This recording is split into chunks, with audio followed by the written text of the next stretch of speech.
اور نبی صلی اللہ علیہ وسلم کی اطاعت اللہ تعالیٰ کی اطاعت ہے۔ تو یہ اللہ تعالیٰ نے اطاعت کا حکم بھی دیا۔ پھر دوسرا، اللہ تعالیٰ اپنے نام کے ساتھ نبی کریم صلی اللہ علیہ وسلم کا نام رکھ دیا کہ جب بھی ہم کلمہ طیبہ پڑھتے ہیں، جیسے لا الہ الا اللہ محمد الرسول اللہ، تو کسی کے بھی زبان پہ جب اللہ تعالیٰ کا نام آتا ہے تو ساتھ ہی محمد صلی اللہ علیہ وسلم کا نام بھی آتا ہے۔ جیسے ہم اسلام قبول کرتے ہیں تو سب سے پہلے کلمہ طیبہ ہی پڑھا جاتا ہے نا، لا الہ الا اللہ محمد الرسول اللہ۔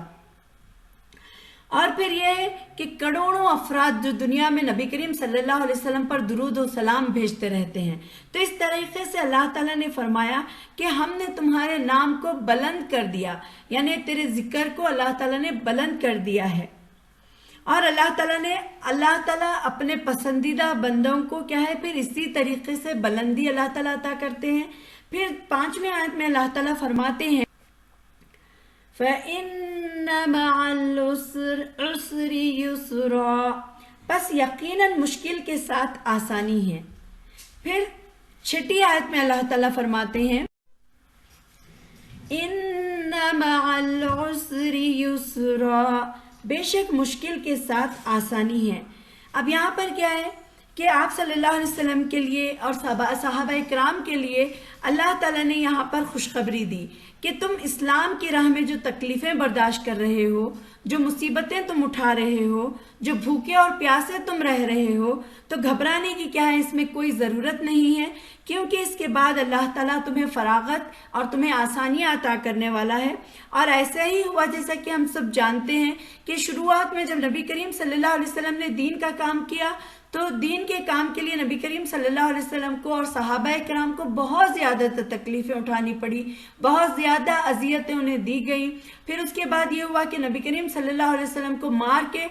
پتھروں سے مار کر خون کیا گیا، آپ صلی اللہ علیہ وسلم کو مجنون شاعر کہا گیا۔ پھر اسی کے ساتھ ساتھ صحابہ کرام کو انگاروں پر لٹایا گیا، دھوپ کی تپتی ہوئی ریت پر لٹایا گیا۔ تو اللہ تعالیٰ یہاں پر وہی بتا رہے ہیں، یہ خوشخبری دے رہے ہیں کہ یہ جو تم تکلیفیں اٹھا رہے ہیں اس کے بدلے میں اللہ تعالیٰ تمہارے لیے آسانیاں پیدا کر رہا ہے، اور اللہ تعالیٰ اس سے پھر آسانیاں، یعنی ہر مشکل کے بعد آسانی ہے۔ تو یہاں پر مشکل اور آسانی دونوں ساتھ ہی چلتے ہیں، اگر خوشیاں ہیں تو غم آئیں گے، غم ہیں تو خوشیاں آئیں گے۔ تو اللہ تعالیٰ یہاں پر نبی کریم صلی اللہ علیہ وسلم کو اور صحابہ کرام کو یہی کہہ رہے ہیں کہ تمہیں غمگین ہونے کی ضرورت نہیں ہے، بلکہ اللہ تعالیٰ تمہارے لیے آسانیاں پیدا فرمائے گا۔ پھر اس کے ساتھ اللہ تعالیٰ 7ویں آیت میں فرماتے ہیں فَإِذَا فَرَغْتَ فَانصَبْ، بس جب تو فارغ ہو تو عبادت میں محنت کر۔ یعنی اب اللہ تعالیٰ بتا رہے ہیں کہ تمہیں بیجا غمگین ہونے کی اور پھر ٹینشن میں رہنے کی ضرورت نہیں ہے، بلکہ تمہیں کیا کرنا ہے، جب تم اپنے کام سے فارغ ہو جاؤ تو اب اٹھو اور آ کر کیا ہے تم آسانی کے اسباب اختیار کرو۔ کیسے کہ جب تم لوگوں کے ساتھ اپنی مشغولیات اور زندگی کی مشاغل سے فارغ ہو جاؤ تو پھر یکسو ہو کر اللہ تعالیٰ کی زیادہ سے زیادہ عبادت کرو اور اس میں محنت کرو۔ تو اللہ تعالیٰ کی عبادت نماز سے یا تبلیغ سے یا جہاد سے، تو پھر دعا میں محنت کرو اور پھر عبادت کر کے اپنے آپ کو تھکا دو، یعنی اپنے آپ کو اتنی محنت کرو عبادت میں کہ تم اللہ تعالیٰ کے قریب آ جائیں۔ یعنی اب دیکھیے اللہ تعالیٰ نے بتا دیا کہ مشکل کے بعد آسانی ہے، پھر اس کے بعد اللہ تعالیٰ نے فرمایا کہ تم کیا ہے اس سب سے باہر نکلنے کے لیے کیا ہے، تم جب فارغ ہو یعنی جب تمہارے پاس خالی وقت ہو جب تم کیا کرو، اللہ تعالیٰ کی عبادت میں اپنے آپ کو لگا دو۔ اور پھر 8ویں آیت میں اللہ تعالیٰ نے فرمایا